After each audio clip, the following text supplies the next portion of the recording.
Alright, what you need to do to make a homemade air cannon is have an air can,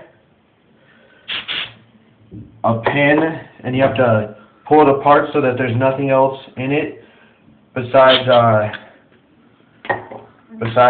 just the tube and the small end to fit onto the edge of the air hose like that. And then you take the eraser right there, stick it in so it fits nice and snug, just like that. Alright, and then you just pull the trigger and it shoots.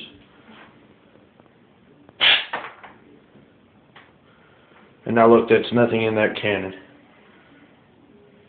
Shot out.